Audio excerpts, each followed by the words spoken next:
নবীজি বলেছেন তিন কারণে মানুষের হায়াত কমে যায়।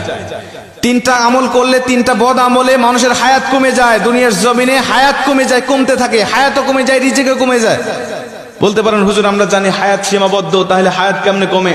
নবীজি বলছেন, বুখারীর বর্ণনায় আবু হুরায়রা রাদিয়াল্লাহু তাআলা হাদিসটা বর্ণনা করেছেন, মানুষের কিছু নেক আমলের কারণে হায়াতের মধ্যে আল্লাহ বরকত দান করে, আবার বদ আমলের কারণে আল্লাহ পাক মানুষের হায়াতের মধ্য থেকে বরকত ছিনিয়ে নেয়, ওই মানুষটা দ্রুত দুনিয়া থেকে বিদায় নিয়ে চলে যায়। হায়াত নির্ধারিত, রিজিকও নির্ধারিত, কিন্তু আল্লাহ পাক এর মধ্যে বরকত রেখে দেয়। একটা উদাহরণ দিয়ে ভালো বুঝবেন। হালাল পথে কেউ ইনকাম করে মাসে 10,000 টাকা, হারাম পথে কেউ ইনকাম করে মাসে 50,000 টাকা। এই হালাল পথের ইনকাম করা ব্যক্তি দেখবেন মাস শেষে খেয়ে দিয়ে আরো 2,000 টাকা ইনকাম করে সেখান থেকে সঞ্চয় করতে পারে। 50,000 টাকা যিনি হারাম পথে ইনকাম করে, মাস শেষে তাকে আরো 10,000 টাকা ঋণ করতে হয়। কথা কন ঠিক কি না? তার মানে হালালের মধ্যে আল্লাহ বরকত রেখে দিয়েছেন, হারামের মধ্যে কোনো বরকত নেই।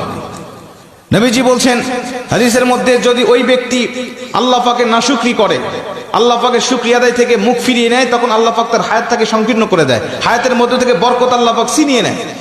এজন্য সব সময় আমরা হায়াতের আল্লাহ পাকের শুকরিয়া আদায় করতে থাকবো ইনশাআল্লাহ। যে পজিশনে রেখেছি আমরা ওই পজিশন থেকে শুকরিয়া করব।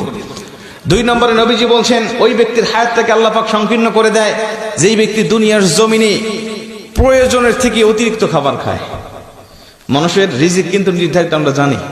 রিজিক শেষ হয়ে যাবে, আপনার হায়াত ফুরিয়ে যাবে, আপনি দুনিয়া থেকে বিদায় নিয়ে চলে যাবেন।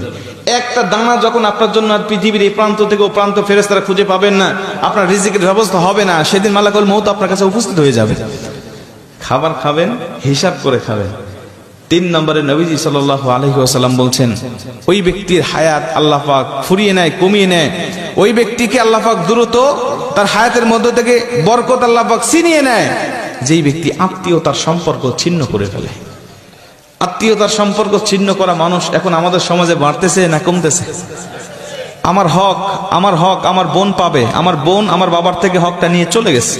আমি বুঝেছি আমার বোন কেন আমার হক নিয়ে চলে গেল, আমার ফুফু কেন হক নিয়ে চলে গেল। আমি তখন থেকে আমার বোনের সাথে, ফুফুর সাথে আমি সম্পর্ক ছিন্ন করে ফেলেছি। ঠিক না বে ঠিক? অথচ আমি আমার বাবার সম্পদ হক ভক্ষণ করতেছি, আমার কোনো দোষ নাই। আমার বোন আমার বাবার সম্পদ ভক্ষণ করলে আমার বোনের দোষ হয়ে যায়। আমি আমার দাদার সম্পদ ভক্ষণ করতেছি, আমার কোনো দোষ নাই, কিন্তু আমার ফুফু আমার দাদার সম্পদ ভক্ষণ করলে আমার দোষ হয়ে যাবে, ফুফুর দোষ হয়ে যাবে। কথা বলেন ঠিক কি না? এই সম্পত্তির জের ধরে আজকে অধিকাংশ আত্মীয়দের সাথে আমাদের সম্পর্ক ছিন্ন হয়ে গেছে। আজকে আমাদের সম্পর্ক ভালো নাই। অথচ নবীজি বলছে, যেই ব্যক্তি আত্মীয়তার সম্পর্ক ছিন্ন করে, ওই ব্যক্তির জন্য জান্নাত একেবারে হারাম করে দেওয়া হয়েছে। আজকে দেখেন, আপনার আত্মীয়র মধ্যে কার সাথে সম্পর্ক আপনার ঠিক নাই, মাহফিল থেকে গিয়ে আপনি তার সাথে সম্পর্ক জোড়া লাগানোর চেষ্টা করবেন। বোনের সাথে কথা বলেন না, বোনের সাথে কথা বলেন। ফুফুর সাথে কথা নাই, ফুফুর সাথে কথা বলেন। চাচা ভাতিজার সাথে সম্পর্ক নাই, চাচা ভাতিজার সাথে সম্পর্ক জোড়া লাগিয়ে ফেলেন। কসম করে বলছি, নবীজি বলছে, যারা আত্মীয়তার সম্পর্ককে রক্ষা করে, জোড়া লাগায়, আমি নবী আর ওই বান্দা একই জান্নাতে থাকবো।